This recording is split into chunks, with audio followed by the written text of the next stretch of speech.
Bueno, buenas noches a todos.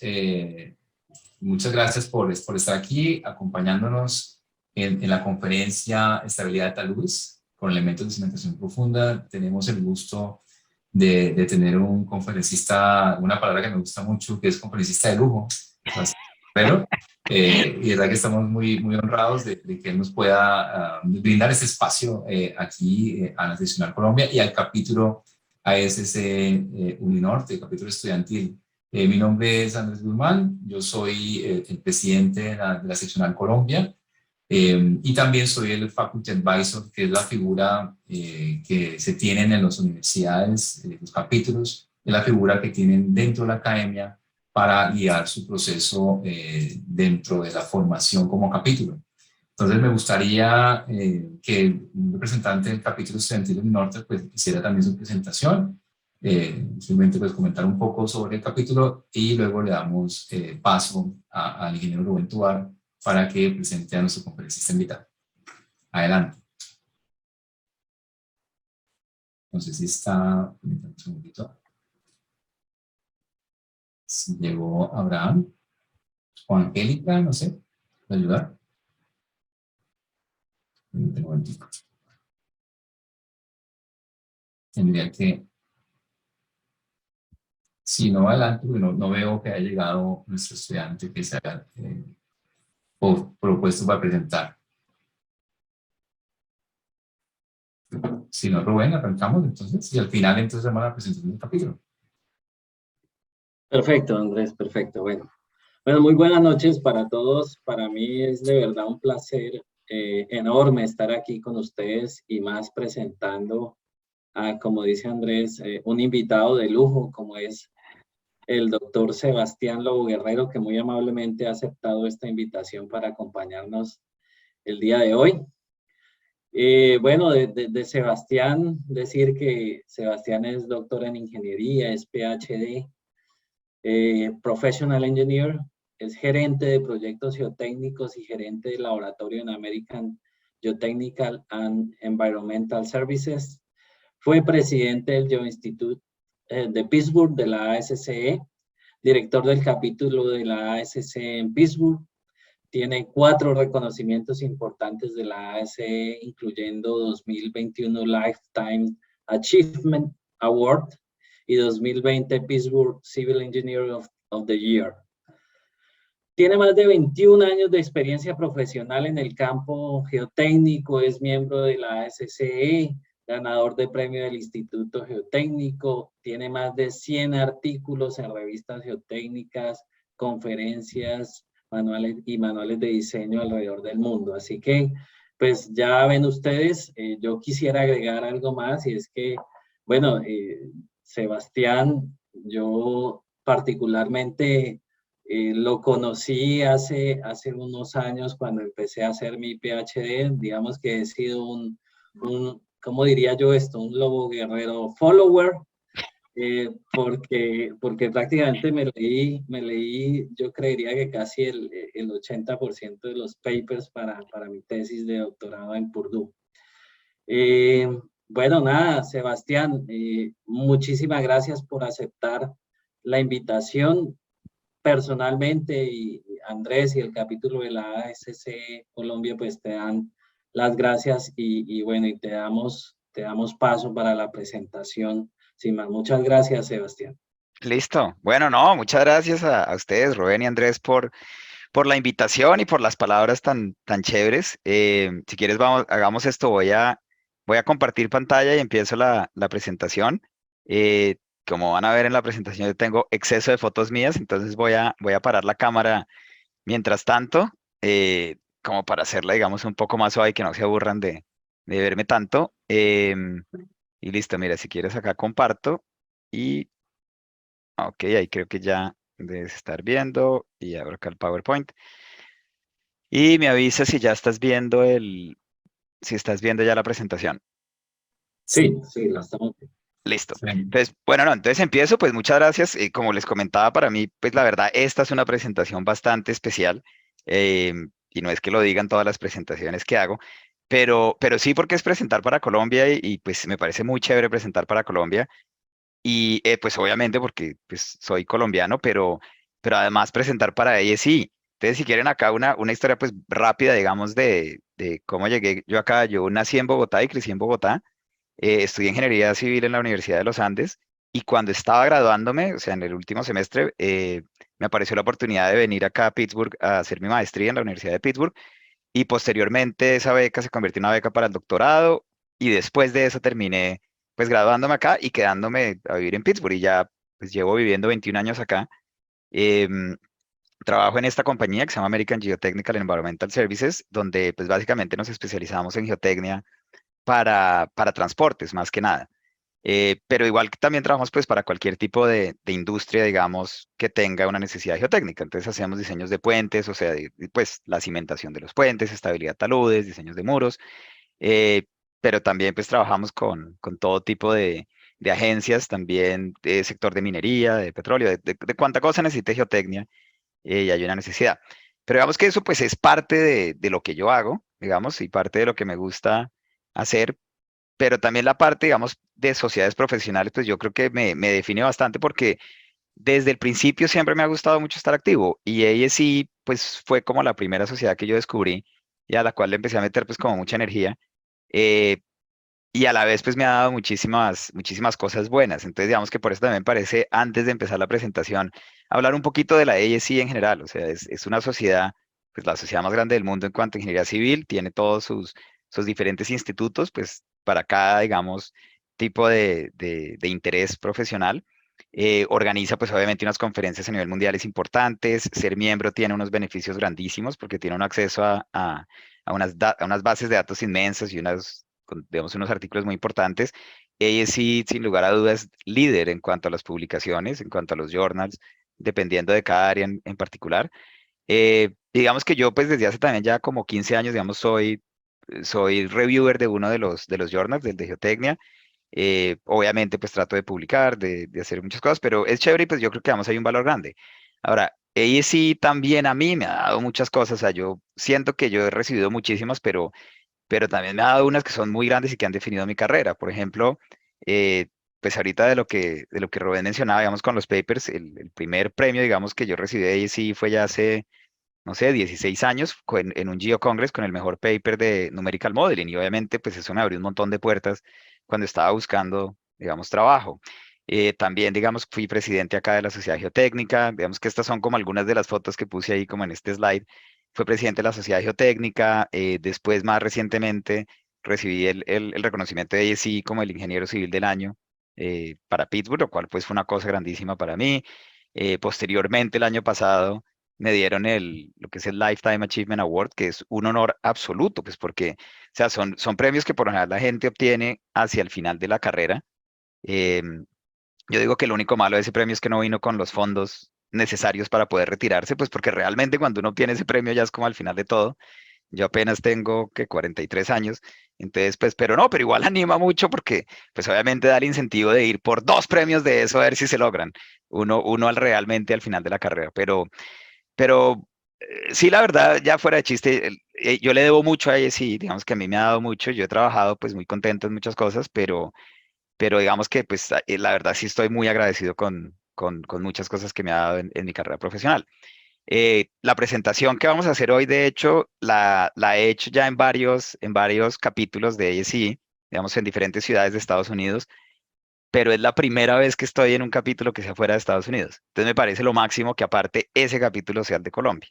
Entonces digamos que pues por ese lado es un honor para mí poder estar con ustedes y aprecio mucho pues que tengan la dedicación y que les parezca interesante pararme bolas en lo que tengo que decir hoy. Entonces, sin más, pasemos ya, digamos, como a la agenda. Bueno, antes de la agenda tengo que hacer un paréntesis porque siempre, o sea, yo estoy seguro que acá muchos van a juzgarme un poco en cuanto a mi gusto excesivo por lo que hago y pues tengo que aclarar un poco. O sea, para mí la geotecnia ha sido una pasión desde que era chiquito. Y por eso estas fotos que tengo acá me gusta porque son momentos importantes, digamos, en la vida que van definiendo. La foto, digamos, de la derecha, es una foto, de hecho, en la vía que lleva desde Bucaramanga hasta La Guajira, cuando se estaba haciendo la carretera en la que mi papá, él es contratista, toda la vida trabajó como contratista de vías. Él no estaba trabajando en este tramo, pero fuimos a hacer una visita y ese era yo cuando chiquito, el que está ahí en esa foto, con una cámara. En ese tiempo me la pasaba con esa cámara y me encantaba tomar fotos de deslizamientos de rocas y de la estabilidad. Yo realmente no sabía lo que era geotecnia en ese tiempo, pero pues sabía que me atraía algo como sobre eso. La foto que tengo en la izquierda, en la parte superior, es en Boyacá, en cerquita a la represa de Iguaque, que estábamos haciendo una excursión con unos amigos y nuevamente, pues, pueden ver ahí como el orgullo que tenía estar, pues, sentado casi que en una diaclase, en el buceamiento, digamos, de una roca.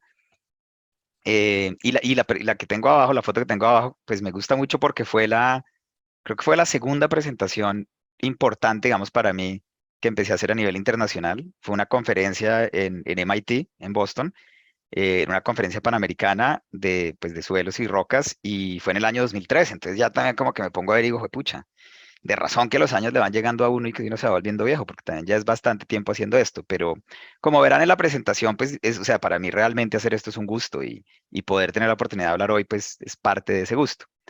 Pero bueno, entonces empecemos con la agenda.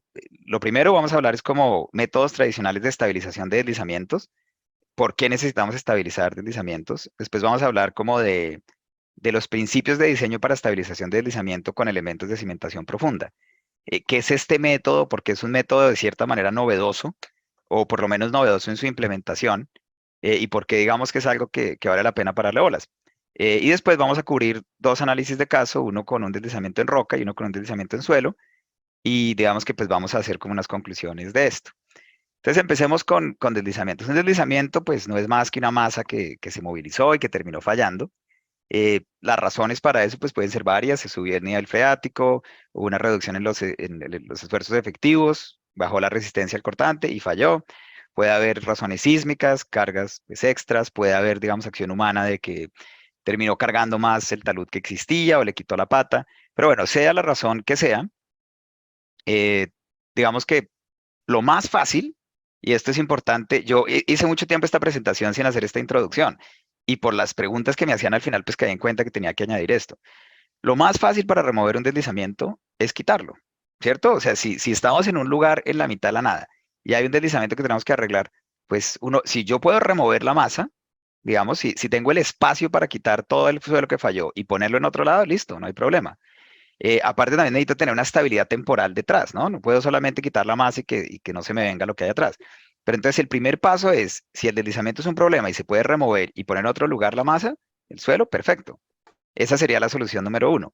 Sin embargo, no siempre pues es la solución. Digamos, en el caso de la izquierda, se remueve la masa y se pone un terraplén de tierra armada. Esa sería como la solución. En el caso de la derecha, que son unos deslizamientos en el estado de Ohio, pues es un deslizamiento grande y la manera en que lo arreglamos fue remover la masa, hacer un terraceo y poner algunos drenes. Acá, digamos, en la izquierda, pues tenemos otros casos similares en el cual también, pues a punta de drenaje y de terraceo se logra, digamos que se logra arreglar. Ahora, ojalá todos los proyectos fueran así, ¿cierto? Porque si fuera así, pues sería todo facilito. Sin embargo, no siempre es el caso. Muchas veces, como en el caso de la derecha, hay que mantener abierta la vía. Digamos, si tenemos una carretera, no podemos tener el lujo de cerrar la vía, quitar y volver a poner. Entonces, muchas veces pasamos al segundo paso, que sería la tecnología de anclajes. Los anclajes, pues, son elementos casi que horizontales que se van metiendo acá como para poner como puntillas, digamos, en el terreno. Las ventajas que tienen, digamos, pues, sistemas de anclajes es que podemos, no solamente ya su construcción es bastante estándar, digamos, con una retro y un perforador, sino que también es una tecnología que podemos ensayar, ¿no? Entonces es una tecnología que podemos construir y hacer pruebas de carga y pues así comprobar que los anclajes estén resistiendo lo que necesitamos. Este es un ejemplo de un deslizamiento acá en Pittsburgh, estabilizado, en el cual hicimos el diseño, y estoy con mi compañero de obra, digamos, con el que siempre me acompaña, es mi partner de todo, que es mi hijo. Y acá pues hago un paréntesis porque es interesante hablar de esta parte. Yo soy muy orgulloso, pues como ya se podrán haber dado cuenta en estos minutos, de lo que hago. Me encanta compartirlo, o sea, me encanta publicarlo en LinkedIn. Si no estamos conectados en LinkedIn, los invito a que nos conectemos en LinkedIn. Me encanta compartirlo, publicarlo, y me parece que es importante hacerlo. Y es algo que tal vez muchas veces no pensamos, pero es chévere tomar estas fotos y es chévere identificarse con los proyectos y es chévere llevar a la familia y a los amigos. Y yo sé que tal vez no es como lo que más uno oye en un programa de ingeniería civil cuando es estudiante, pero creo que en la vida uno se va dando cuenta que eso es chévere. Entonces, digamos que, pues, de cierta manera también los invito como a hacer eso. Y acá como un paréntesis, yo no pretendo que mi hijo sea ingeniero geotecnista, pero lo único que quiero realmente es que él vea como la pasión que yo le pongo a mi área y que él a su vez en su momento le ponga esa pasión a lo que él escoja hacer. Entonces, digamos que bueno, pero bueno, volviendo al tema, entonces tenemos los anclajes, pero ¿qué pasa en el caso en que no tenemos la opción de quitar el material y volverlo a poner? ¿Y qué pasa en el caso en que no tenemos, digamos, el derecho de vía o no tenemos la posibilidad de poner anclajes? No podemos tocar lo que está abajo, digamos, de una vía, o si tenemos edificios y tenemos, digamos, tuberías o lo que sea, y no tenemos la posibilidad de hacer anclajes, ¿qué hacemos? ¿Qué soluciones nos quedan? Entonces, ahí es cuando viene la parte de estabilidad de deslizamiento con elementos de cimentación profunda, porque básicamente lo que queremos hacer es instalar elementos que sean verticales y que estén espaciados de cierta manera y que nos permitan como agarrar esa fuerza que viene del deslizamiento. Entonces, algunos principios, digamos, como mecanismos de falla, pues puede haber, digamos, una presión pasiva del suelo arriba de la superficie de la falla, ¿cierto? La pregunta es, ¿eso nos va a dar resistencia? Otra sería, tenemos, digamos, un empotramiento del pilote que podemos tratar de diseñar, ¿eso nos va a dar resistencia? ¿Cómo va a ser? ¿Cuánto es el espaciamiento? ¿Cierto? Porque si yo pongo los pilotes muy espaciados, con una distancia muy grande, pues el material literalmente falla por la mitad. Y si los pongo muy cerca, pues digamos que me retienen el material, pero pues el problema entonces, ¿cuál es? Que me va a costar mucho.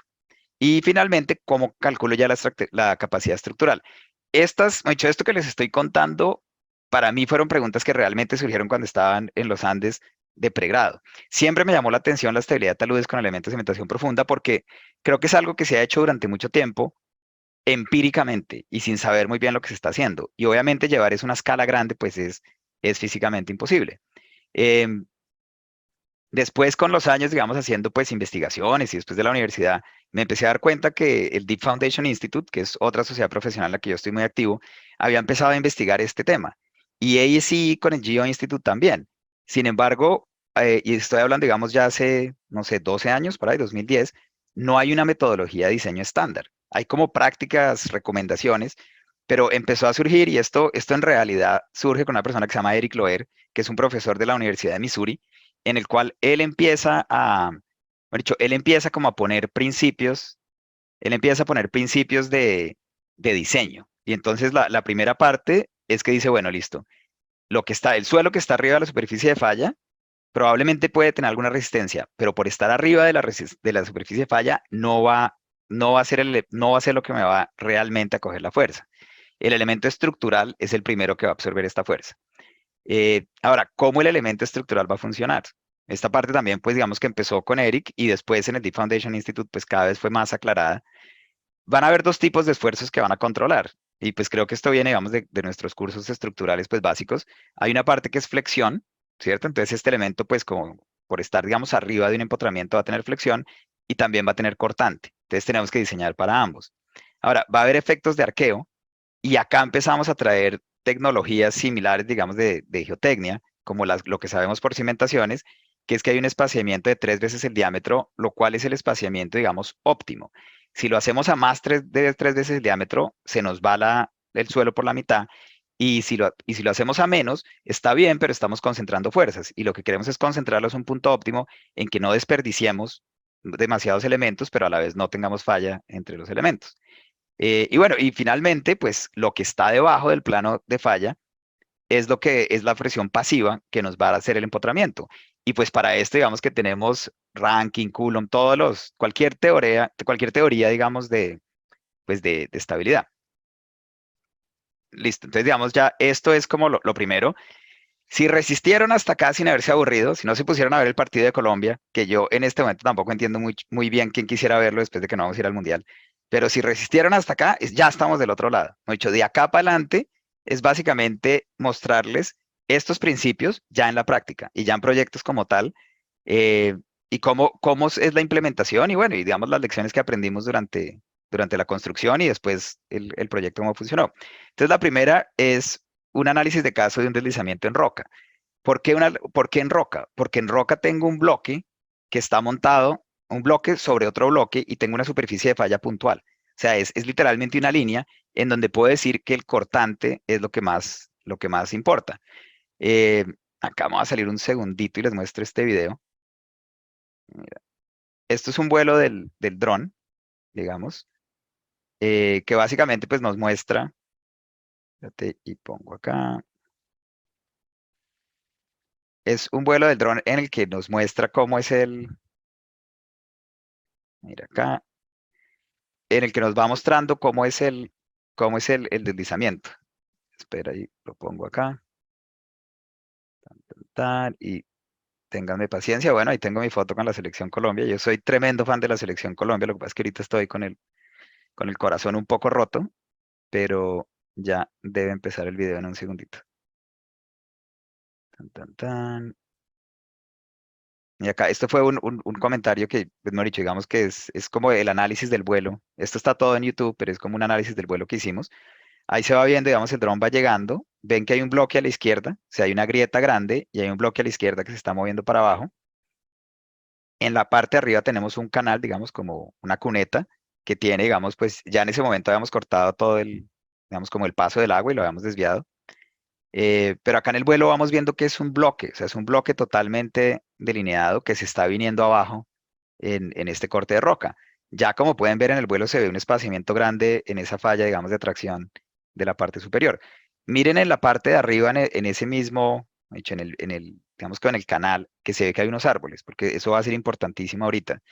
Digamos que acá cuando yo me vinculé, ya la falla había ocurrido y siempre fue, en la parte legal, siempre fue la pelea de si fue el deslizamiento el que llevó a la falla o fue la falla la que llevó digamos, o mejor dicho, la roca fallando la que llevó a fallar el canal. Deme un segundito acá, paro esto acá y muevo esto para abajo. Ok, y acá volvamos a este. Ok, entonces digamos que ese es como el vuelo del dron, pues ya para que entiendan un poco más cómo es el problema. Algo acá curioso es que cuando yo empecé a trabajar en el proyecto, un día en el noticiero salió esta noticia que dice two others after warrant served this morning, que quiere decir dos personas pues bajo orden de arresto. Y yo dije, pucha, ya empezaron a arrestar gente en este caso, pero no, no tenía nada que ver, la verdad era la barra de noticias pues, del noticiero, pero no tenía nada que ver con este proyecto en particular. Em, el proyecto sí tuvo mucha cobertura pues, de los medios, como ven la mayoría de imágenes que he mostrado hasta el momento pues, son de noticieros. Se empieza a ver ya el bloque como les comentaba, se ve el canal en la parte de arriba. Acá digamos que es otra vista, digamos, del bloque como tal. Y bueno, digamos que al hacer ya la investigación de campo, lo que nos encontramos fue que era una arenisca, digamos que una arenisca intercalada con una lutita. Y la lutita era la que estaba fallando, la lutita era la superficie de falla. Digamos que el buzamiento de esto era de 16 grados, lo cual es bastante plano, ¿no? No es muy empinado, pero digamos que llama la atención porque siendo tan plano y tiene la falla. Habían unos humedales en la parte de arriba, estaba la cuneta que les comentaba y estaban los árboles en el canal.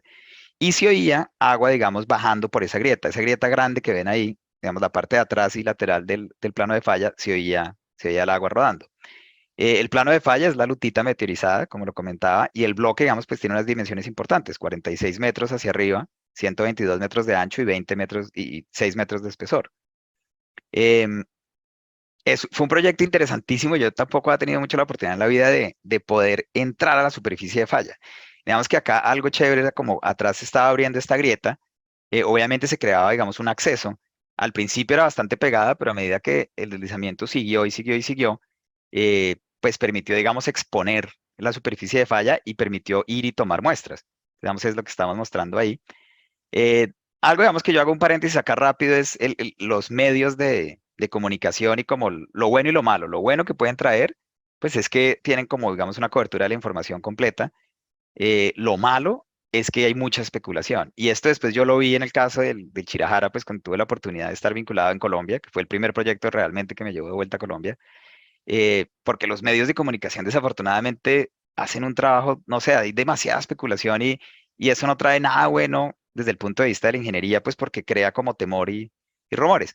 En este caso en particular, pues hablaban de una falla que se estaba expandiendo, hablaban que la montaña se estaba quebrando, hablaban que la zona iba a ser electrificada. Había o sea, sí es real que había unas torres de energía, pero esas se desconectaron rápidamente. Pero algo interesante que me llamó la atención es que hasta los medios hablaban que había mucha gente que estaba yendo con cosas de Facebook porque estaban poniendo muchos posts. Y esa parte de mí sí ya me dolió en el alma porque yo dije, pucha, no puede ser que alguien esté acá tomando mejores fotos que las que yo estoy tomando, ya teniendo en cuenta pues que lo que yo les contaba, que yo tomaba selfies en ingeniería antes de que el concepto de selfie existiera. Dicho antes era ir a tomar una foto en un proyecto. Entonces me acuerdo que quedé con la espinita y terminé tomando esta foto, pues que es de mis fotos favoritas de deslizamientos, porque claramente ya se ve que el bloque se ha movido para abajo mucho más que en la primera foto. Ya pues digamos que está el acceso a la superficie de falla. Pero bueno, más allá de la foto, también lo que nos permitió fue empezar a monitorear esto. Inicialmente yo quería poner inclinómetros, yo quería poner extensómetros, quería poner todo tipo de instrumentación para entender, pero cuando nos dimos cuenta que se estaba moviendo tan rápido, pues la verdad lo único que pudimos hacer fue poner puntillas en diferentes partes y empezar a monitorear esas puntillas con topografía tradicional para mirar cuánto era que se estaba moviendo. Vimos que el bloque activo se estaba moviendo aproximadamente 5 centímetros por día, pero la gran noticia fue lo que estaba a la izquierda, estaba quieto. Y eso pues obviamente sí nos dio, digamos que una gran noticia porque básicamente si lográbamos estabilizar la parte de la izquierda, ponerle algo para estabilizarlo y quitar el bloque de la derecha, el problema estaba solucionado. Obviamente, este proyecto fue interesante porque, como pueden ver, estamos diseñando y remediando casi que al tiempo, ¿no? O sea, no nos da tiempo para hacer un diseño completo, sino que vuelve más como al método de observación de PEC, que tanto trabajamos en geotecnia, en el que nos toca empezar a hacer una solución, mirar cómo está reaccionando el problema y ajustar la respuesta. El concepto, digamos, que surgió lo llamamos el Taylor Plane.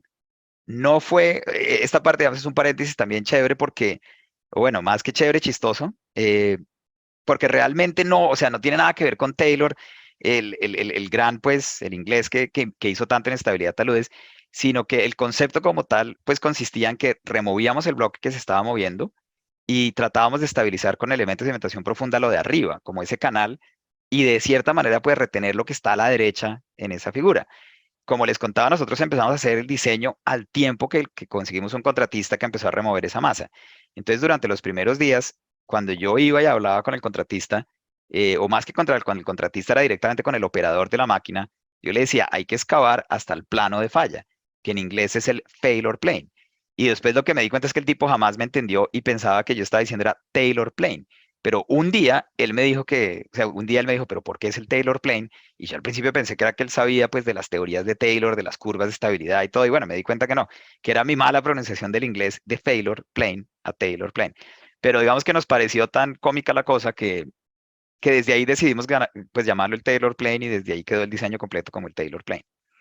Em, el análisis de estabilidad como tal, yo realmente lo hice en una servilleta con un esfero en un restaurante al lado del deslizamiento. Este deslizamiento era en un centro comercial y en la parte de abajo hay un montón de restaurantes y cosas. Por eso tenía tanta atención, porque la gente iba como al centro comercial, veía la falla y se tomaba fotos y demás. Eh, para mí, pues, o sea, esto fue, digámoslo, esto es muy básico en cuanto a, realmente uno aprende este concepto como en física del colegio y después en estática en la universidad y lo vuelve a ver en cursos de estabilidad taludes. Es un bloque, como pueden ver ahí, es un bloque que se está deslizando, ¿cierto? Si yo hago sumatoria de fuerzas en ese plano en que se está deslizando, pues puedo encontrar cuál es la fuerza que no está balanceada. La única resistencia que yo tengo es la fuerza de cortante generada por el peso del bloque, que me genera la normal y me da la normal multiplicada por la tangente del ángulo de fricción, pues me da la resistencia por fricción. Y lo único que yo tengo que hacer es encontrar esa fuerza no balanceada y esa fuerza me la van a proveer una serie, digamos, de pines o de que son los micropilotes o cualquier pilote que voy a utilizar en el cual me da una resistencia cortante. La resistencia cortante digamos, pues, de un pin, del acero, pues va a ser 0.5 por la fluencia por el área. Entonces, si yo ya sé cuál es la fuerza que necesito, puedo encontrar el número de elementos. Sin embargo, obviamente, pues también utilicé, digamos, un software. Entonces, en este caso utilicé Rock Science Slide. Se podría hacer con cualquier programa y encontramos pues cuál puede ser, cuál tiene que ser esa fuerza no balanceada y de ahí pues el espaciamiento. Eh, digamos que el caso normal de diseño pues lo hicimos con un ángulo de fricción de 20 grados, que es un ángulo bastante bajo, pero pues tengan en cuenta esto lo sacamos de muestras del terreno. Hicimos después un chequeo para un caso extremo que el ángulo de fricción se reducía hasta 16 grados. ¿Por qué 16 grados? Porque ese es el ángulo de buzamiento de esa lutita. Entonces, claramente, si estamos en condición de equilibrio, en un deslizamiento pues, significativo, ya estamos en condición residual. Entonces, digamos que la condición pico, o lo que llaman, digamos, el fully soften, son los 20 grados, y la condición de, pues, residual serían los 16. Y nos aseguramos que en ese caso igual tuviéramos un factor de seguridad al menos de 1.2. Entonces, digamos que esto pues ya nos definió el diseño. Después ya era encontrar pues el número de barras. Entonces ya sabiendo pues la fuerza que nos daba cada barra, aplicamos un factor de seguridad tanto estructural como geotécnico. Y ya pues digamos que es la matemática fácil de encontrar cuál es el tamaño de la barra, cuál es el espaciamiento de la barra. Lo construimos como micropilotes, o sea, lo hicimos con, digamos que con huecos de 15 centímetros donde hay una lechada de 21 megapascales. Sin embargo, no estamos teniendo en cuenta el beneficio que nos trae esa lechada, sino solamente el acero. Y de ahí hicimos un diseño de 3 filas con un espaciamiento de 8 pies a lo largo de cada fila. Después, la última parte para solucionar, pues ya es solamente el empotramiento del pilote y es lo que viene debajo, digamos, de la superficie de falla. Y para eso lo hicimos, digamos, con pues, la presión pasiva de Rankine o de Coulomb. En este caso, pues como tenemos una pendiente, me gusta usar más Coulomb que Rankine, pero pues digamos que no hay ningún problema. Y a eso también le aplicamos un factor de seguridad de 2.0. Este ya es como el plano, digamos, el detalle con, digamos que la pata del talud está en la parte de arriba de la pantalla. Se ve, digamos, como toda la grieta de tracción y atrás están las 3 filas de micropilotes que hacen el cambio a 2 filas y eventualmente a 1, en el cual lo que queremos es reforzar lo que queda arriba de esa, digamos, como de donde está la canal. En total se hicieron 110 micropilotes.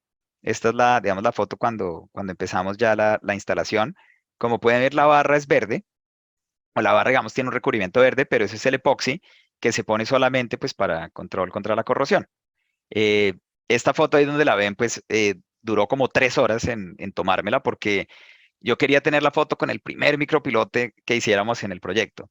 Y el contratista subía y estaba listo, ya perforaba, ya iba a empezar a hacer lo de la lechada y le faltaba algo y volvía y bajaba y volvía y subía. Entonces, digamos que esa sonrisa que ven ahí duró 3 horas en el procedimiento, pero pues vuelve a lo mismo, Micho. A mí me parece que es importante esos momentos, ¿no? O sea, el primer micropilote de la obra, poder tenerlo ahí en una foto y un estar, pues son recuerdos muy agradables que después con el tiempo cada vez van tomando más valor. Después de que construimos toda la primera fila, siguió la segunda fila y la tercera. La segunda, digamos, va abajo del canal, o sea, justo como en el canal que hay ahí, en un lado, y la tercera fila es en el otro lado, como para completamente estabilizarlo. Y bueno, y finalmente este ya es el producto final de ese proyecto como tal.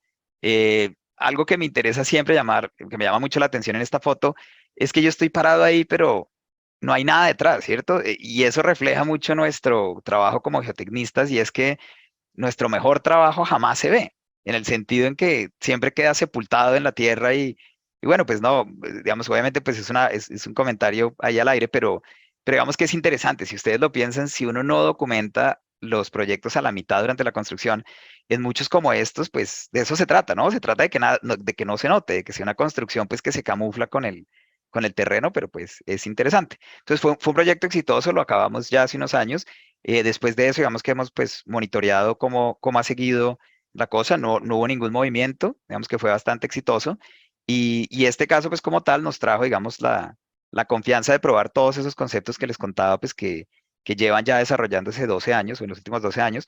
Em, con el mismo Deep Foundation Institute, pues digamos que yo hice varias presentaciones durante el proyecto, de hecho, y la teoría que estábamos utilizando y después el monitoreo, y finalmente todo terminó siendo resumido en un artículo que está en esta presentación, que si alguien quiere una copia, pues con mucho gusto se lo mando. Esto es una publicación que es gratuita del Deep Foundation Institute, en donde está documentado paso a paso ese diseño, digamos que es lo que les comentaba ahorita, pero un poco más detallado, y bueno, está disponible. Entonces, ese caso me parece importante, ese primer caso, como para documentar cuando el cortante es el que domina.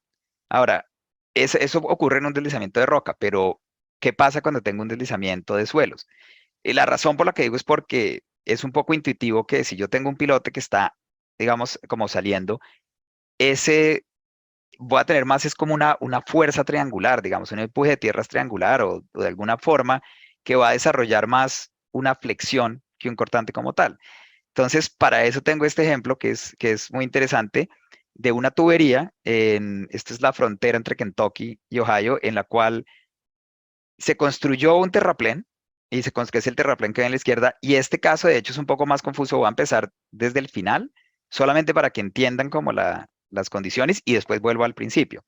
Esto es el final, esto es lo que se trataba de hacer, que era instalar una tubería en la pata de un terraplén. Sin embargo, el principio es que antes se había excavado para poder el terraplén que ven a la izquierda. Ese terraplén se había excavado hasta la roca para cimentarlo en roca, para ponerlo sobre la roca. La razón, porque todo lo que hay a la derecha es un deslizamiento antiguo, pues de millones de años, en el cual la resistencia del suelo era muy baja. Entonces, cuando instalaron eso, hicieron este terraplén, lo hicieron en roca, y arriba pusieron lo que se llama un Rex Booster, que es una estación de gas, que lo que hace, digamos, es incrementar la energía en la tubería de gas para meterle más cabeza, digamos, de energía. Cuando terminaron de construir eso y tuvieron todas las máquinas arriba, se dieron cuenta que les había faltado una tubería en la pata. No, de hecho, era una tubería de gas que ni siquiera era de ellos, sino era de un gasoducto que pasaba aledaño, pero había cierto, digamos que había cierto negocio entre las dos compañías.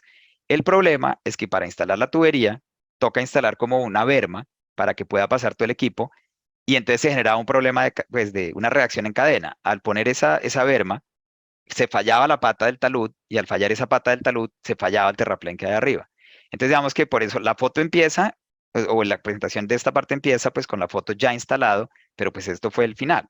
El principio es esto que estoy mostrando acá, en el cual yo estoy parado en la parte de arriba del terraplén, se está viendo digamos la parte de abajo, que es donde eventualmente se va a poner la tubería.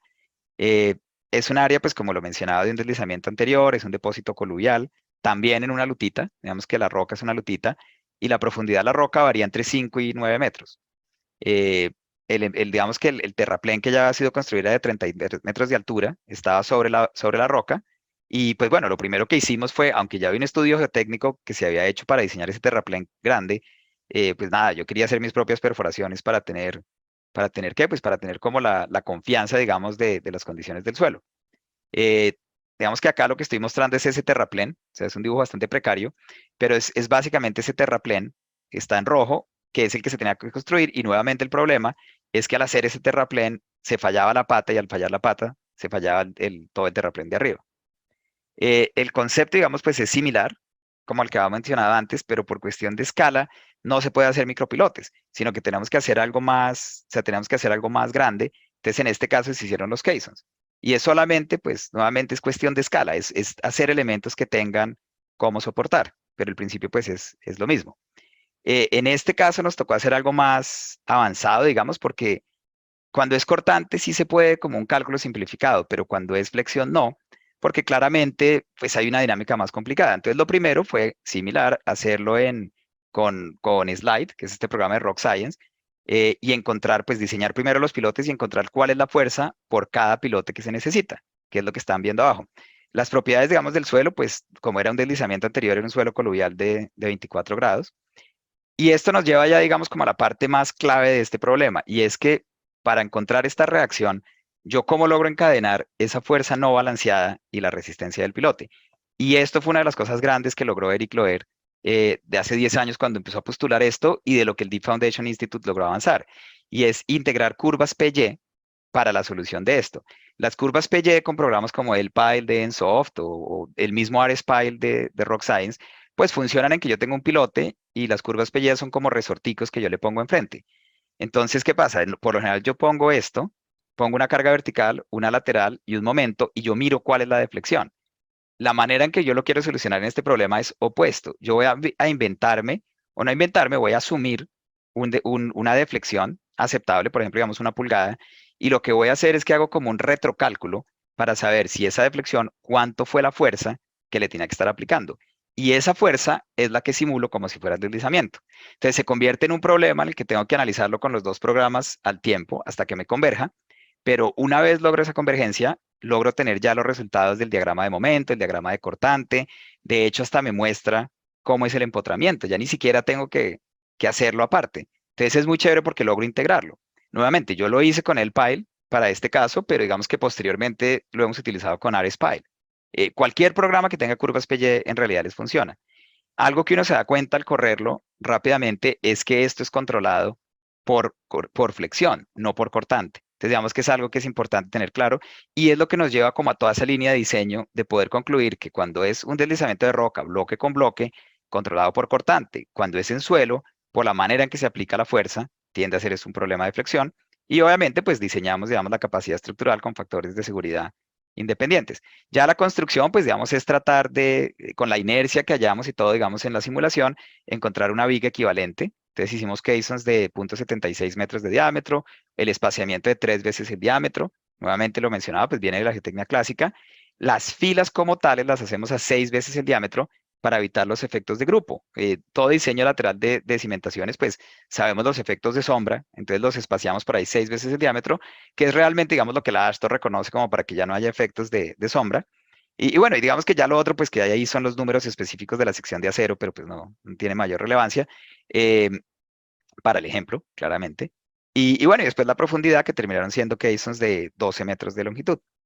Este ya es el último caisson que se construyó en ese proyecto. Entonces, en el primer proyecto tenía el primer micropilote, en este tengo el último caisson construido. Y ya una vez pues estuvo esto, entonces fue mi parte favorita del proyecto, que es tomar el selfie ya en el momento que ocurría. Acá me gusta siempre poner un poco de contexto al problema. Esta solución costó 1.5 millones de dólares desde el punto de vista del contratista, solamente para poder instalar eso. Es un proyecto que yo realmente jamás pensé que se fuera a ocurrir. Cuando a mí me llamaron, yo no tenía ni siquiera como un buen feeling de la cosa, no me llamaba, no tenía buena espina, porque cuando me llamaron y me mostraron todo y me decían que querían hacer una solución para poder construir esto, pues mi primera reacción fue: ¿por qué no contratan al ingeniero geotecnista que hizo el diseño del terraplén original, ¿no? El que está a la izquierda. Y ahí me enteré que él no quería participar en esto. Entonces, obviamente, pues uno raramente quiere tener un proyecto del que sabe que otro ingeniero geotecnista que ya hizo parte en este proyecto no quiere seguir. Entonces, digamos que también por eso pues fue que yo quería hacer mis perforaciones y todo, pero bueno, digamos que al final ya fue sin miedo. Una vez uno hace sus propias perforaciones, una vez uno entiende el problema, pues coge confianza y termina haciendo algo que funcione. Sin embargo, yo no pensé que fuera a funcionar, porque cuando claramente me di cuenta que lo único que funcionaba en estos caissons, y que tenía un costo tan alto, pues un costo proyectado con un contratista tan alto, no pensé que el dueño en realidad fuera a pasar esto. Yo sugerí 1000 veces que pasaran esa tubería por otra parte, ¿no? Más abajo, más arriba, no sé. Pero tuvimos, me acuerdo, una reunión con el dueño y el tipo decía, pues creo que él de hecho hasta trabajaba en Colombia en un tiempo, ha trabajado por todo el mundo haciendo tubería de gas y de petróleo, y el tipo me decía: esta tubería por cada día que no esté funcionando me cuesta 2 millones de dólares. Entonces, si usted me hace esto, y le pues digo el contratista, ¿no? Porque pues no es que yo me lleve la plata, pero si el contratista lo hace por 1.5 millones de dólares, es un día de no tener. Entonces, bueno, lo hicimos finalmente. Pues lo que les contaba, para mí fue una sorpresa, porque no pensé realmente que fuera a ser construido, y terminó siendo construido en 2 semanas. O sea, en 2 semanas pasamos de un diseño a la foto que está ahí. Y para mí fue un orgullo poder tomarme esa foto, porque también creo que, como hablo tanto de lo de los selfies y del orgullo y de compartir, también está el tema de responsabilidad, ¿no? O sea, tenemos que ser responsables de nuestros diseños. Si nosotros decimos algo y ponemos nuestros cálculos, pues tenemos que estar atrás, ¿no? No vamos a dar un diseño y escondernos. Entonces, digamos que pues a mí me gusta estar ahí, y yo claramente quería estar en el momento en que abrieran toda la cosa para poner la tubería. Pues quería tomarme la foto y decir: esto acá está estable, esto acá está estabilizado en la parte de abajo, confiamos en lo que diseñamos y está todo funcionando como lo planeábamos. Eh, Como este también pues fue un diseño bastante exitoso y un caso, digamos, exitoso, pues en el que se mostró que la metodología funcionaba, también terminamos haciendo un artículo que publicamos con el Deep Foundation Institute, en donde está paso a paso, y si alguien quiere pues una copia, con mucho gusto se los comparto. Nuevamente, este también pues el monitoreo se hizo, todo funcionó perfecto. Este pues realmente la parte crítica es cuando estaba abierto, ¿no? Una vez ya se instaló la tubería y se volvió a cubrir, pues digamos que el factor de seguridad naturalmente se subía, entonces no había tanto problema. Y bueno, ya para terminar mi parte, antes de pasar como a las preguntas, que es como lo que me parece más entretenido, es que pues la estabilización de deslizamientos con elementos de cimentación profunda es una tecnología costo efectiva. No es la más barata. O sea, eso sí, de entrada les digo, no es la más barata, y jamás hay que venderla como la más barata. Lo que pasa es que es costo efectivo porque funciona muy bien para cierto tipo de problemas en los que no tenemos, digamos, el espacio para quitar el material y ponerlo, no tenemos la habilidad de poner anclajes. O sea, no, nos está llevando a unas condiciones en las que no hay muchas soluciones. Entonces, en ese caso, pues sí es muy costo efectivo, porque nos trae una solución. El diseño estructural realmente es el que controla esto. Hay que identificarlo en cortante cuando es en deslizamientos en roca, y flexión cuando es en suelo. Hay que trabajarlo con factores de seguridad independientes. Desde el punto de vista geotécnico, pues hacemos chequeos de estabilidad global. Digamos que la clave va a ser esa fuerza no balanceada, ¿cierto? ¿Quién va a tomar esa fuerza no balanceada? Micropilotes, caissons, lo que necesitemos. Y tiene que haber, digamos, un empotramiento abajo de la superficie de falla. Ese empotramiento lo podemos calcular pues con métodos tradicionales como Rankine y Coulomb, y tenemos que aplicar un factor de seguridad independiente. Si algo se tienen que acordar hoy, si hay muchas cosas que no les parecían tan interesantes, es estos números mágicos de geotecnia de 3 veces el diámetro y 6 veces el diámetro. Cuando hacemos el espaciamiento a lo largo de la fila, necesitamos 3 veces el diámetro. Si lo hacemos a más de eso, el material falla por la mitad. Y si lo hacemos a menos, pues estamos botando la plata, porque estamos poniendo elementos pues redundantes. Em, Ahora, cuando hablamos entre las mismas filas, sí tenemos que hacer 6 veces el diámetro para evitar que una fila le quite resistencia a la otra fila.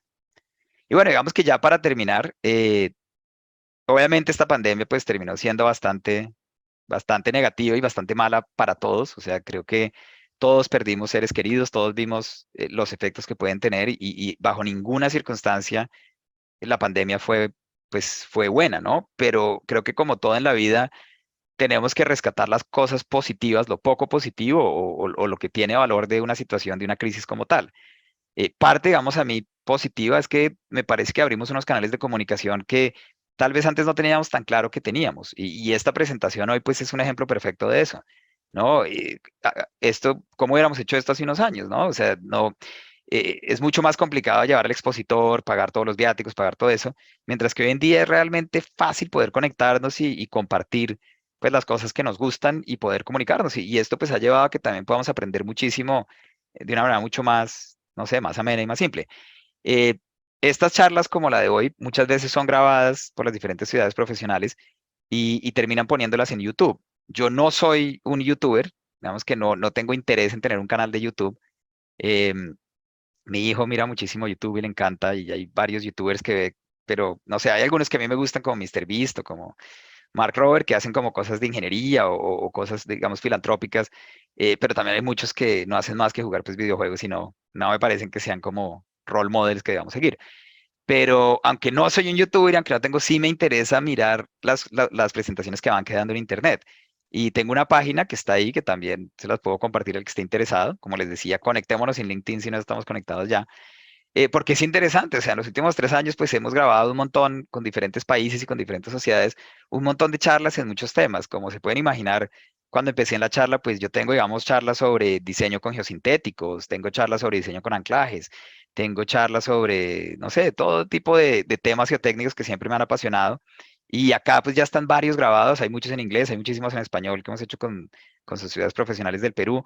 Entonces si alguien quiere, si alguien no se aburrió mucho de oírme, si se aguantaron la velocidad a la cual yo hablo, que yo sé que es bastante rápida, y quieren ver un poco más de temas, entren a YouTube y pongan mi nombre y van a encontrar pues varias cosas que pueden ser interesantes. Y bueno, no, finalmente pues termino invitándolos como por octava vez a que nos conectemos en LinkedIn y yo siempre tengo que terminar una presentación pues con las fotos de mi compañero de aventuras. Y con esto ya pues si quieren termino y pasamos a cualquier pregunta que puedan tener. Pues voy a dejar de compartir la pantalla y voy a volver a poner la cámara. Si me da un segundito. Sebastián, excelente, de verdad que motiva mucho escuchar la pasión con la que comentas tus proyectos, ¿cierto? Eso es lo chévere de como que de poder divulgar, de poder compartir con otros y hacerlo con esa alegría y de verdad que es algo de replicar, ¿no? Ya empezaré a tomar mis selfies de mis proyectos. No, claro, Andrés, pues de eso se trata, Mauricio. Al final del día, de lo que uno termina acordándose es como de esas relaciones además personales y con la gente, ¿no? Y pues digo, piénsalo en tu caso, eh, 10 años después, a menos que haya sido un proyecto muy único, pues es esa parte humana en real la que uno conserva. Claro, no, buenísimo, buenísimo. Luis, era, mientras escuchamos las preguntas del público, él les puso un mensaje de cómo, porque la sesión tienen que alzar la mano, ¿no? Abajo hay un botoncito de reacciones y alzar la mano para darle la palabra. Me gustaría darle la palabra a Abraham Pacheco, no sé si quieres hacer un comentario como parte del capítulo de la SCD, para dar acceso a las preguntas. Y si quieres darnos un update de cómo va el partido de Colombia también lo agradecemos. Claro, Abraham, estás ahí. ¿Se me escucha? Sí, Sí, te oímos perfecto. y te vemos bien. Muy buenas tardes a todos, buenas noches a todos y en especial ingeniero Sebastián. La verdad es que de parte del capítulo estudiantil ACC Uninorte, para nosotros es un placer tener un invitado como usted, de la talla de usted, aquí en nuestra conversatorio y darle también gracias a todos los espectadores que hacen que esto sea posible, pues al fin y al cabo todo esto es para enriquecer el conocimiento de cada uno de nosotros. Y nuevamente agradecerle por este espacio y tiempo, pues entendemos que es una persona muy ocupada y para que sepa que desde aquí, desde el capítulo, siempre las puertas van a estar abiertas para cualquier conferencia o cualquier aporte que usted desee hacer, siempre van a estar muy bienvenidas. No, listo, Abraham, muchas gracias por tus palabras. No, claro, yo con el mayor de los gustos les colaboro en los que pueda colaborar. Obviamente, sí, Moncho, cualquier cosa me interesa porque además, pues es cualquier conexión, digamos, con el país, pues obviamente me llama mucho la atención, ¿no? Porque obviamente, pues siempre pesa para uno. Además, la Universidad, pues del Norte siempre la ha tenido en muy buena imagen. Yo tenía una profesora desde que estaba en los Andes que se llamaba Michelle Unger y ella terminó yéndose de la Universidad de los Andes para enseñar en la Universidad del Norte. Y me acuerdo que ella tal vez fue la primera persona pues, que me habló muchas cosas buenas que pues, realmente por crecer en Bogotá, pues yo no sabía tanto de la universidad. Entonces, digamos que siempre desde ahí, pues la he tenido en muy buena imagen y he tenido la fortuna de conocer muchas personas que se han graduado y que han terminado, digamos, trabajando. Hay muchos que han hecho estudios en la Universidad de Central Florida, digamos que tienen un programa ahí que ya cada vez coge más fuerza y son muy buenos profesionales. Entonces, digamos que por eso, pues, es una invitación para mí especial porque es una institución a la que claramente, pues, digamos que le tengo mucho respeto y mucha admiración. Muchas gracias, Sebastián. Hay una pregunta en el chat. José Cruz pregunta, el espacio de 3D es para todo. Voy a leer la completa. Sí. Dice, pregunta, ¿el espacio de 3D es para todos los suelos? ¿Arcilla a grava? Sí, afortunadamente es una maravilla, funciona para todo. Ese espaciamiento de 3D a mí siempre me llamó la atención porque la primera vez que yo lo oí fue en cimentaciones, en cursos de cimentaciones, en las cuales decían pues que para los efectos de grupo, digamos en carga vertical, tocaba tener un espaciamiento de 3 veces el diámetro o más. Entonces digamos que desde ahí cuando tomé esos cursos como que me quedó en la cabeza, pero realmente yo me di cuenta pues de lo mágico que era fue con el libro de Jagger and Cook cuando tomé cursos de mecánica de rocas en las cuales el mismo principio se aplica para medios elásticos en túneles. Entonces digamos que ahí empecé como a decir, wow, esto aplica en pilotes para carga vertical, para carga lateral, para túneles. Y digamos que después durante mi doctorado, cuando hice muchas simulaciones con elementos finitos y también con elementos discretos, tuve la posibilidad, digamos, de ir más allá de las ecuaciones elásticas tradicionales, pues de lo que contaba, digamos, de Jagger y de ese libro, y empezar a hacer modelación numérica y realmente darse cuenta que funciona. Digamos que sí, obviamente, pues funciona en cualquier suelo. Digamos que viene pues de esas idealizaciones de comportamiento elástico, pero en mi experiencia profesional sí funciona en todo. Yo lo utilizaría en todo, en roca, en suelo, en lo que me pongan. El de 8 veces D, digamos que es el del espaciamiento de las filas, ese es un poco más cuestionable porque ese, digamos, pues también uno lo puede hacer con diferentes demostraciones elásticas y con modelaciones, pero ya digamos que más que nada viene de códigos. Yo lo utilizo más de códigos, está en el código de ASHTO y por eso digamos que es como el espaciamiento en la cual ya pierdes todos los efectos de interacción. Entonces digamos que de ahí es donde viene el 6 veces el diámetro, perdón. Entonces Perfecto. digamos, esa es la razón. Que lo que les digo, si algo se deben de acordar hoy es la pasión por lo que hacemos y 3 veces el diámetro. Tal cual. Ya me quedó grabado, ya paso Exacto, de exacto. 3D. Vale, aquí hay otra, dice Camilo José Fernández. Buenas noches, doctor Sebastián. En mi tesis de pregrado estudié el efecto de la cortante en elementos tipo pila, cargados lateralmente, y en la capacidad o resistencia al pandeo. Me gustaría explorar este efecto en elementos empleados en la estabilización de deslizamientos de rocas, donde el cortante es el que controla. ¿Sabes si existe ya algunas publicaciones relacionadas con esto? Muchas gracias. Sí, bueno, no, buenísimo. Creo que pues esto sí que es interesante y por eso lo que te digo que me encanta estas ocasiones pues, de intercambiar conocimiento porque, o sea, te digo que lo que tú hiciste en esa tesis es novedoso. O sea, si tú miras a nivel mundial, no existe una normatividad. Hemos dicho, yo obviamente estaba trabajando mucho en esto, sobre todo con el Deep Foundation Institute. Que de una vez hago la propaganda, aunque el Deep Foundation Institute es un instituto muy grande, no al nivel de ASI, pero digamos que pues también cuenta con miles de personas a través del mundo, creo que ya está como en 5.000 miembros, y en el cual solo se trabajan cimentaciones profundas. Entonces, digamos que durante las últimas décadas hemos hecho mucha investigación, hemos creado una conferencia que se llama S3, que es literalmente solamente de este tema. O sea, es estabilización de deslizamiento con elementos de cimentación profunda. Y nos reunimos cada año y básicamente lo que nos interesa es La mitad de la gente son, digamos, como contratistas o consultores y hay una parte, digamos, académica importante y es seguir comprobando y seguir como, sí, como comprobando y compartiendo las experiencias de este tipo de proyectos. Hasta el momento, como digamos que los proceedings, las memorias de esos congresos se han convertido como en las referencias de esto y estas publicaciones, estas dos publicaciones que te comentaba, pues realmente se convirtieron como líderes en cuanto a la normatividad. Ahora, en diferentes reuniones, digamos, con Federal Highway Administration hemos hablado de esto porque todavía no hay, o sea, los manuales de FHWA mencionan la posibilidad de mejorar deslizamientos con estos elementos y hablan, digamos, un poco del concepto de la curva PY, pero no te dan paso a paso, ¿sí me entiendes? No te dan como el resto de las cosas que yo decía hoy. Si quieres, contáctame por LinkedIn y yo con muchísimo gusto te paso los links de las publicaciones y pues te puedo dar, digamos, dirección sobre otras cosas. El estado de Ohio, ellos publicaron supuestamente con un manual de diseño de esto, pero realmente es tan general que no quiero hablar mal de nadie, pero pues, o sea, con ese manual no logras hacer nada, es como unos conceptos en el aire que no son tan efectivos. Pero de cierta manera, por eso a mí también siempre me ha llamado la atención, porque es un área novedosa es un área novedosa en el cual hay mucho por hacer, ¿sí me entiendes? Y digamos, como una experiencia que tuve, pues este tema siempre me llamó la atención lo que les comentaba, porque, o sea, yo no voy a decir que empezamos a estabilizar deslizamientos con elementos de cimentación profunda en los últimos 10 años. Esto se ha hecho por muchísimo más. Lo que pasa es que antes era una cosa empírica en la cual funcionaba, pero no sabían por qué. Y obviamente, pues nada más peligroso que hacer algo sin entenderlo, ¿no? Puede que funcione para ese caso, pero ya cuando lo quieres escalar pues digo, a otros proyectos, pues es complicado. Cuando yo estaba en la Universidad de los Andes, me acuerdo, no era mi proyecto, era como de estudiantes que iban arriba mío, estaban tratando de hacer eso, estabilidad tal vez con elementos de cimentación profunda.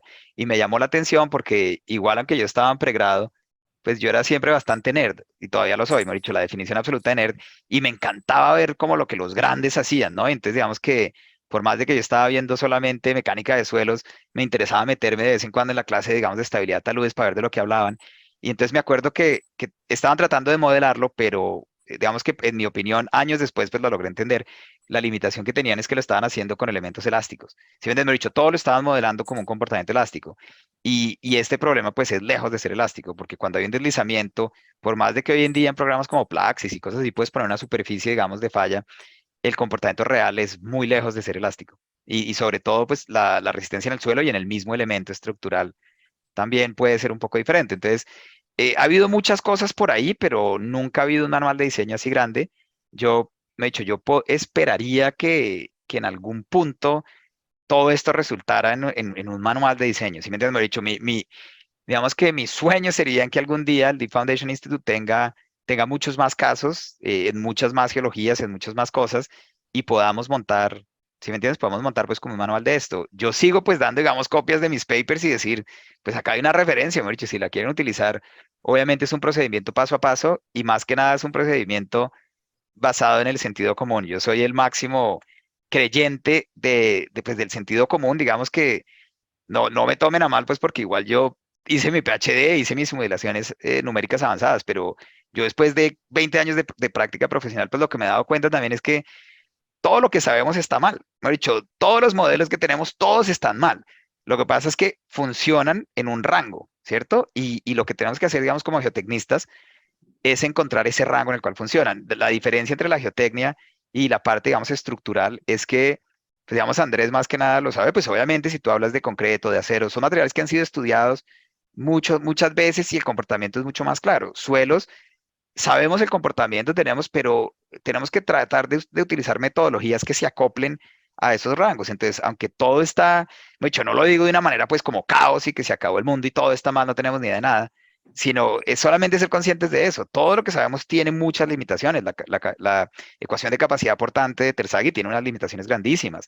Diseños de pilotes con los métodos de Norland tienen capacidad. Entonces es como la parte profesional a mí me parece saber esas limitaciones y saber cómo hacer para manejar esto. De cierta manera también siempre me gusta dar la analogía de la diferencia entre un científico y un ingeniero. O sea, el científico es el que piensa que las ecuaciones son las que están bien y cuando el mundo no se acopla a las ecuaciones es porque hay errores en los datos o hay variaciones en el mundo. Yo soy de la filosofía completamente opuesta. Me he dicho, al mundo y al universo no le podría interesar menos si nosotros sabemos describirlo o no. El suelo no tiene ni idea que nos inventamos mecánica de suelos, ¿cierto? Entonces, ¿qué es lo que pasa? Pues que el universo y el suelo siempre se comportan bien. Nuestras ecuaciones son las que son limitadas para las aplicaciones, pero si uno empieza a ver la geotecnia desde ese punto de vista, si me entiendes, de que todo tiene su rango y todo tiene su aplicación, empieza a ser mucho más efectivo en su misma metodología. Y otras, digamos, de las presentaciones, pues que hago, digamos, una muy famosa también, que es de micropilotes. A mí por eso me encanta el diseño de micropilotes, porque el diseño de micropilotes es algo que surgió en los últimos 20 años, digamos, a nivel ya internacional, y es completamente empírico. Entonces, digamos que aunque hay una teoría detrás, es empezar a familiarizarse realmente con las propiedades y saber hacer esos diseños. Digamos, yo digo que en micropilotes a manera de chiste y los dejo con la inquietud para que me inviten algún día y hacemos algo de micropilotes. Yo digo que yo puedo diseñar un micropilote basado en el color de la roca, porque realmente el comportamiento pues ya se ha generalizado tanto a un punto empírico que no necesita uno tener tampoco tanta información. La parte de la roca, pues lo digo es como un chiste porque pues, obviamente nadie va a diseñar basado en el color de una roca, pero pues muestra un poco la experiencia, cómo va entrando en estos campos. Entonces, sí, esa parte, digamos que es importante. El mundo siempre piensa de esa manera, mucho. Por más de que a nosotros nos encantan las ecuaciones y por eso, pues, hicimos las carreras que quisimos hacer y tenemos todos los modelos y demás, pues, siempre nos toca ser conscientes de esas limitaciones. Entonces, tienes fanaticada, que están pendientes de tus artículos. Listo, listo, ¿no? Sí, pues, Sí. si quieren también lo que podemos hacer es que yo ahorita monto la presentación te lo monto, digamos, en un FTP y te mando el link y así la puedes Perfecto. compartir con todos los asistentes. Y la Sale. presentación tiene todos los links a todas las cosas. Digamos que es más sencillo. Buenísimo. Aquí hay una pregunta técnica, Sebastián, que te gusta, Ujú. así como nosotros, como ustedes, como bien nerds, que nos gustan las preguntas así. Claro, me apasionan. Exacto. Píquenme la Dice, lengua. eso, aquí dice, ¿cuál es el beneficio? Si hay algún beneficio en instalar pilotes butter o inclinados en contra de la dirección de deslizamiento. O sea, me imagino que Uf, vertical claro. ponerlos de otra Sí, dirección. ¿Qué sí, beneficio claro. tiene? Acá tenemos un experto porque esa es una pregunta supremamente valiosa y es un principio básico, digamos, es un principio básico de resistencia de pilotes. Y yo lo digo como una experiencia profesional, que si yo volviera a hacer ese proyecto hoy, hubiera hecho exactamente eso. Porque los pilotes, digamos, que son butter, los que tienen la inclinación, que es como lo que utilizamos siempre para diseñar puentes, ¿de qué manera funcionan? Con presión. ¿Sí? O sea, si yo pongo, imagínense que este lapicero es el pilote, está acá en roca y yo le hago una fuerza acá, está funcionando a compresión. ¿Cuál es mi resistencia lateral? Es literalmente esta reacción axial multiplicada por el seno del ángulo del butter, ¿cierto? Normalmente nosotros ponemos ese butter 4 vertical, 1 horizontal, lo cual le da 14 grados, y esa componente del seno de 14 es significativa. Entonces, esa es la manera en que diseñamos puentes siempre en las cimentaciones. Esa resistencia se convierte así. La resistencia de un pilote cuando esa compresión y viene esa proyección es muchísimo más alta que cuando lo pongo vertical y funciono solo en flexión. Porque miren los dos mecanismos de falla estructural. En uno es compresión. Compresión axial es mucho más alta que flexión lateral. Entonces, digamos que hoy en día, digamos yo, para la mayoría de proyectos lo que hago es que también existe el concepto de un A-frame, que el A-frame, y acá tengo dos esferitos convenientemente del mismo color, pues el A-frame lo que hace es que uno trabaja en compresión y el otro trabaja en tensión. Y si uno instala bastantes A-frames paralelos, vas a multiplicar esa resistencia por un valor mucho más alto. Eh, entonces, digamos que sí, hay casos en los cuales no se puede poner el butter, ¿sí me entiendes? Pues porque digamos lo mismo que si hay obstrucciones o si hay, digamos, una dificultad en cuanto a la misma perforación. En el caso de ese que te digo, yo lo hubiera podido poner en eso. No lo puse porque en ese momento no, digamos que no caí en cuenta como el beneficio adicional y yo quería ponerlo vertical porque me sentía más cómodo trabajando al cortante. Pero si lo pones con una inclinación, puedes incrementar sustancialmente la resistencia de ese elemento. Entonces, sí, la verdad sí he dicho, sí, por eso me digo que me encanta la pregunta porque yo, pues sí me di cuenta de eso y de hecho, digamos, ahorita estamos haciendo un diseño para un deslizamiento cerca de la ciudad de Filadelfia y lo estamos haciendo ya, digamos, con los A-frames.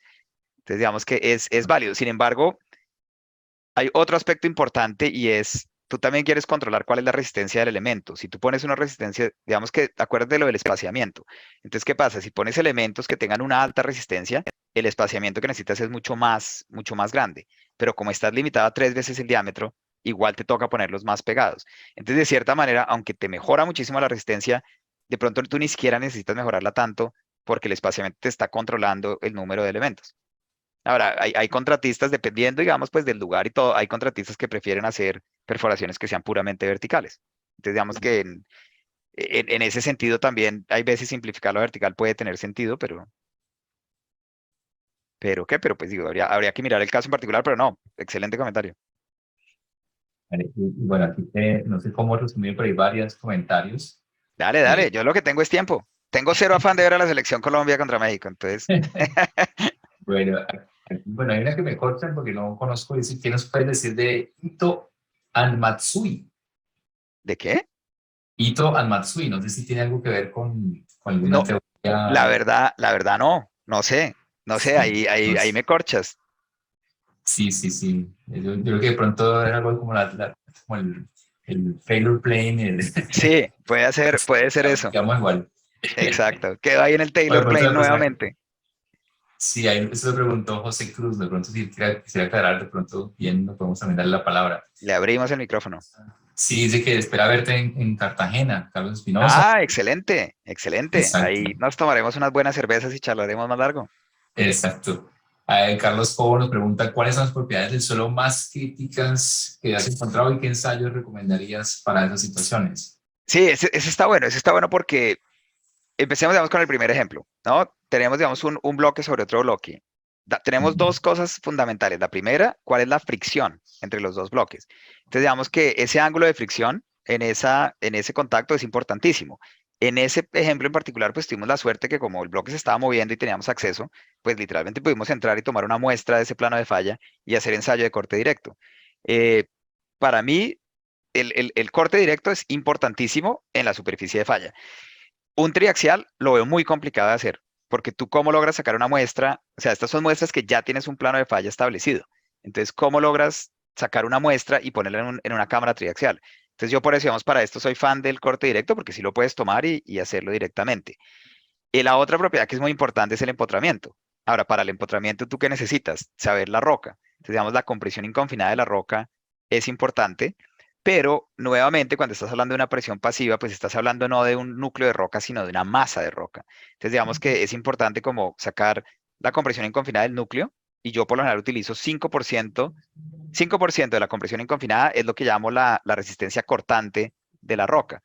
¿Por qué es el 5%? Porque es el círculo de Moore dividido por 2, o sea, básicamente el cortante es la resistencia inaxial dividida por 2, eso se me haría 0.5, y yo asumo que el comportamiento del macizo rocoso, de la masa de roca comparado al núcleo, es 10%, que es un número que se ve, digamos, constantemente en la literatura, que es digamos, asumir que las propiedades de la masa de roca son un décimo de la propiedad intacta. Entonces, digamos que de esa manera es la que yo lo termino haciendo, 5%. Sin embargo, yo también siempre compruebo sin irnos muy a fondo, pero es que a mí me encanta el círculo de Moore.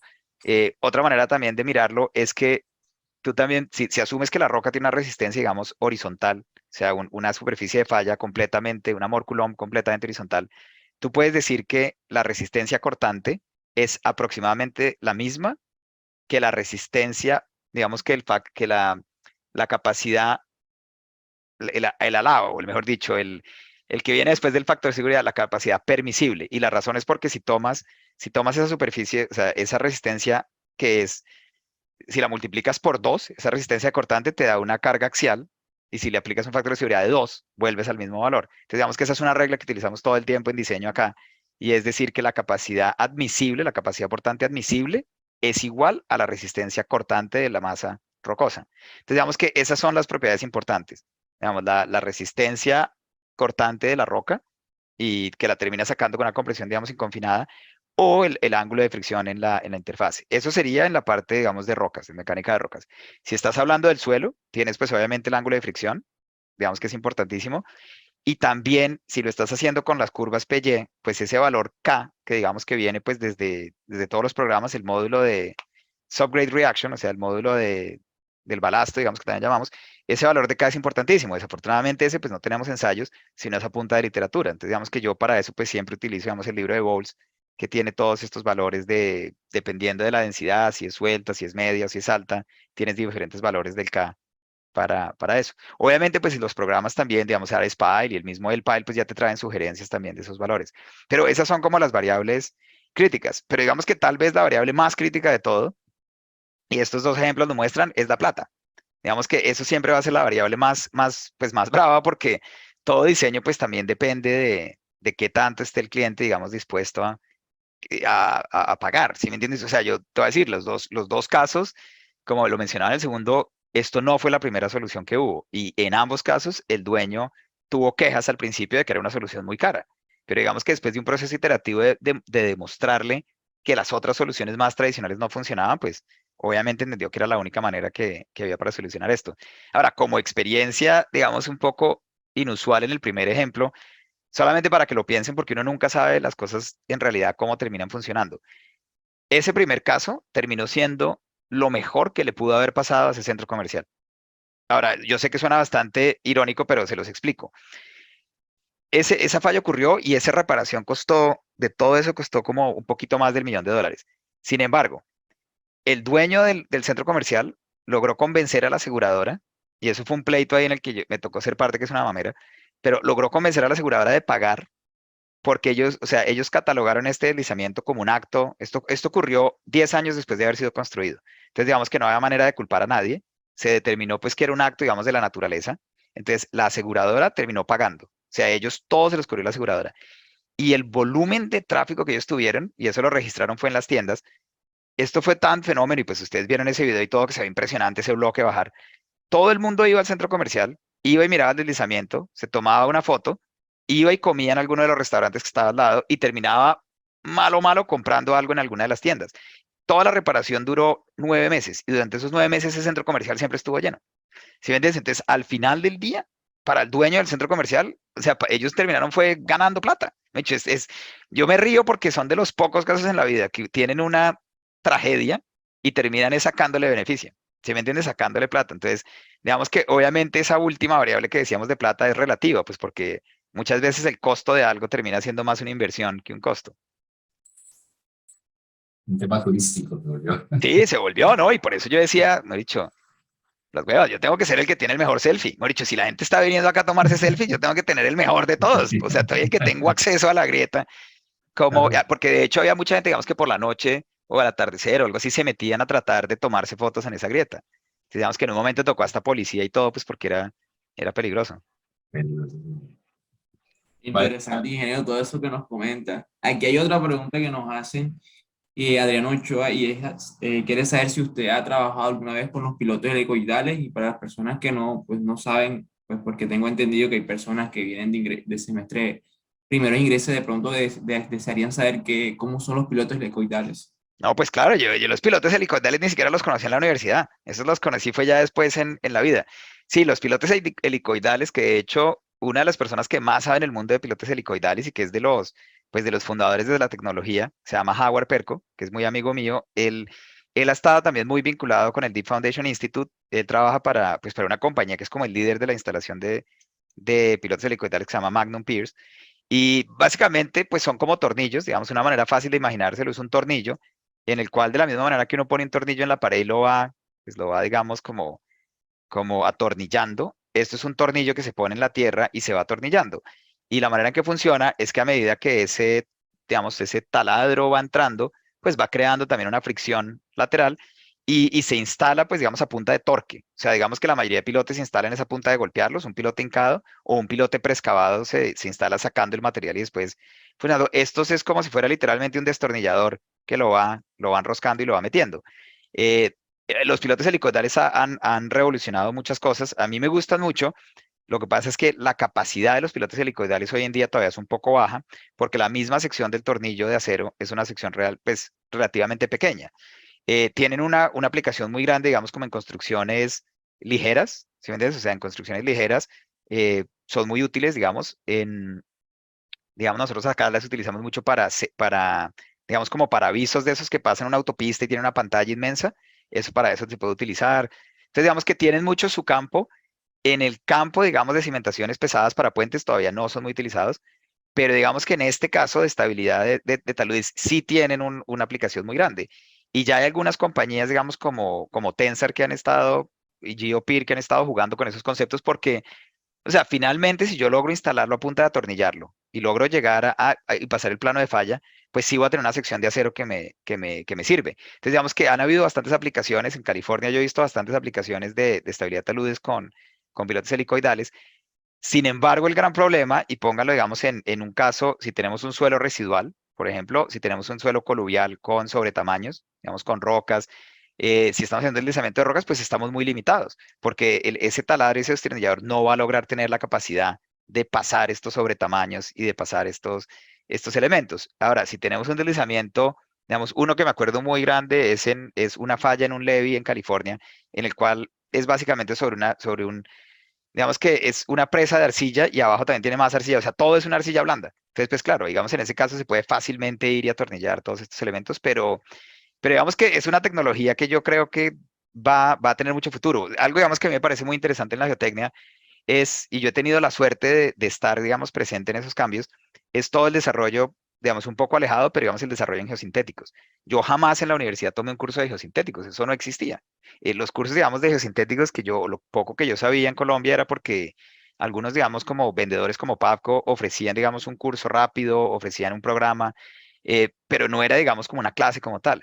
Eso hoy en día, pues, ya es tecnología estándar. O sea, yo terminé tomando todos esos cursos a punta de Federal Highway Administration y ASE, diferentes como sociedades profesionales, pero pues yo tengo otra charla totalmente aparte que es diseño con geosintéticos y estructuras de retención y muros y cosas con geosintéticos y tierras armadas, y es una cosa súper, súper apasionante. Sí, exacto, ahí Andrés está mandando el Magnum Peering. Y digamos que son tecnologías que hoy en día, pues claro, digamos, mira, yo tuve la suerte, cuando yo tomé mi curso de cimentaciones, em, con Juan Carlos, se llamaba mi profesor en la Universidad de los Andes en el año 99, creo.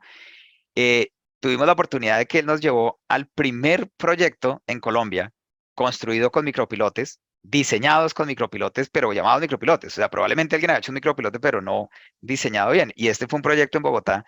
Y pues digo, para mí fue impresionante porque fue ver los primeros micropilotes construidos en Colombia. Ahora, hoy en día el mundo es lleno de micropilotes, o sea, micropilotes es una cimentación absolutamente estándar.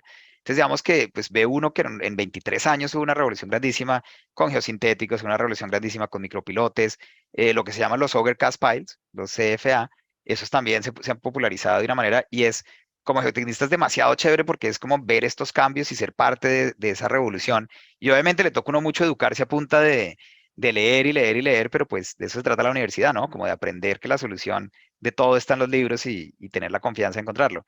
Entonces, digamos, estos pilotes helicoidales que hablamos, para mí es esa revolución, ¿sí me entiendes? Para mí eso es algo que está empezando cada vez toma más fuerza y cada vez, sí, algo digamos que a mí me ha parecido muy interesante desde que empecé pues mi práctica profesional es que yo digo que en realidad en este momento los que van avanzando el estado del arte son los contratistas, ¿sí me entiendes? Porque ellos son los que se les ocurren nuevas máquinas y nuevas maneras de hacer cosas y tanto la consultoría como la academia, nosotros vamos detrás tratando de explicarles lo que ellos están haciendo sin que ellos entiendan. ¿Sí me entiendes? Lo he dicho, ellos van haciendo nuevas tecnologías y saben que les funcionan. Y nosotros tanto en academia como en consultoría es tratar de decir, pucha, necesitamos manuales de diseño para esto, para poder hacerlos todos de la misma manera. El mejor ejemplo de todo esto, pues es, digamos, ground improvement, el mejoramiento del terreno. O sea, mira en este momento nomás en Colombia ya la cantidad de compañías que han logrado entrar y todos pues son digamos que con patentes, ¿no? Entonces tú tienes lo que se, digamos, los CMCs, los